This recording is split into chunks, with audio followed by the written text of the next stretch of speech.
that we got to play was Treasure Hunter. And this is also a Queen's game. And basically, it's kind of like a card drafting game where you get a hand of cards, you draft and you pass. And then what you're trying to do is collect different colors what dogs? Were they dogs? They were dogs. Yeah, like attack dogs. Because the whole point is at the end of the round, once you draft, you go through and see, who has the most blue, who has the most green, who has the most red, or the least amount. Because they're worth different points. You might draft a 5 or a 6 or whatever. And then the last thing is you have to fight off these goblins. And there's a story to this game, but whatever. You're trying to fight off these goblins. And then if you fight them off, you get points. You get to collect them or whatever. I think you don't pay them. Oh, yeah, that's right. If you can't fight them, you have to pay gold, and it goes on top of those spots, on top of them, I guess. Or maybe they just get gold. I think they get gold, and then whoever did have the most dogs gets to go that they collected or something. Yeah, they get the gold on top of the goblins and the goblins themselves. Right. Or the points for the goblins. Yeah, and the other interesting thing is that for the blue, red, and green cards or whatever, you randomly deal out these tiles on each one. There's a lowest amount and highest amount, and sometimes those are negatives. Sometimes they're positive. They might be plus 15 points or something, 5 points, 10 points at the end of the game, or they might be like negative 5 points, 10 points at the end of the game. And I think some of the other ones were special abilities that you can kind of use once per game, like flip them face down and you get a special effect or whatever. So, right. I think I kind of likened this game to Medieval Academy slightly. It's similar, but Medieval Academy is obviously a little bit simpler, I think. Maybe. You agree? No? This game is pretty simple. Actually, the one thing that I didn't think I would like with a lot of replayability on this is you're kind of doing the same thing every round. And that means every game you're kind of doing the same thing every round. You're either trying to have the highest cards in red or, the lowest cards in green. So there's not a lot of difference that you're going to do every time you play the game. Yeah. I think the only thing that kind of mitigates that a little bit is the fact that those tiles on the high and low for each one, it kind of, it doesn't really dictate what you want to draft. It kind of makes you think, I guess not dictate, but it helps you strategize what you should take, because you might take other things just to kind of get middle of the ground on a color. So you're not high or low, because you don't want to be low, but you're not committing to it. So you don't want to gather a lot of them to go high. Although if you don't have any of that color, I think you're not in it for the low. Well, right. But the last card that's passed to you, you don't get to pick. So you might get, and that's a gamble, know. The last card, you're like, oh, please don't send me a red card. Oh, my God, it's a red card. That's my complaint on the whole game.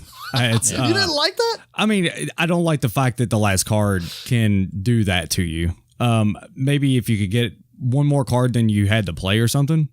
I mean, but the fact that there could be a detrimental effect on the high red, and it just so happens that I think 15 was the highest, or I think 15 was the highest, but there was also like a ×2 modifier and things like that too. Yeah. Which I don't remember. Did it modify like your entire hand of cards of that color or just one card? Well, that was the green, I think, and it was the animals that did that. I think there was one for each. Was there one for each? Yeah. Okay. But I mean, if you don't want to go high though, I mean, why would you? You're not going to ×2 already high card someone gave you though, right?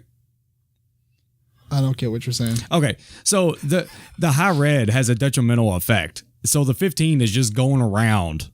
Oh, I see what you're saying. Why would you ever pick the ×2? And it just happens to get handed to you, so it's... Yeah. That's the part of it I didn't really care for. You can't help that part of it. I see what you're saying, because like if the 15 is in there or the highest red card, well, I don't know. I guess nobody really knows what everybody else took. They're just passing around the high card. I don't know. I mean, isn't there other cards in there that allow you to discard a card at the end too? Something like that. But I mean, it may not be drafted. Right. It could not be there too. Or someone already has it. Or, I mean, do you take a gamble and take that instead of getting a high card that's for the blue one that is got a good reward? Or, so it's a lot of kind of, you don't know what's going on. Now, we did play with a lot of players. I think like 7. Yeah, I think we played it with 7. I think that's the max amount. I think with lower players, it might be a little bit funner. You know what? I kind of think that too. A lot of drafting games, I almost feel like, depending on how many cards you have to draft, I always want to see my hand again. Right. I think that's what makes drafting games fun. Mm-hmm. Like if you got, if you're playing 7 Wonders, how many cards you get in that? Like 7, I think. I forget. Yeah, whatever. But say if you have enough players to where you're never going to see your original starting hand, I almost feel like I don't like that, because then it is just randomness of what you're getting passed down to you. But in games like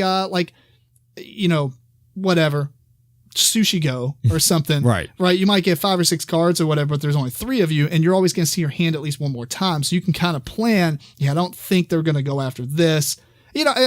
Not that you can card count, but you can kind of predict a little bit more. Well, just going with Sushi Go, it's like, there's a bunch of the Garys going around. Maybe I'll take this Wasabi, and because I know it'll eventually come back around to me, right, to play on it. So no, that's kind of the point. Yeah.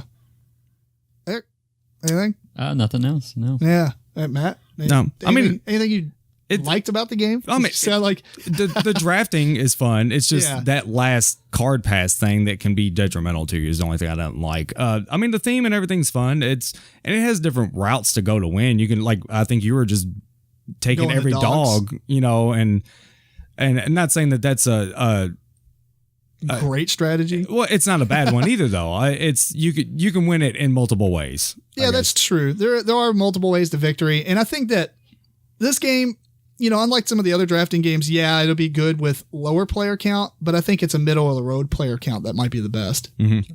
I definitely want to play this one more. Yeah, I did like the artwork as well. So the artwork was really cool. Oh yeah. Yeah.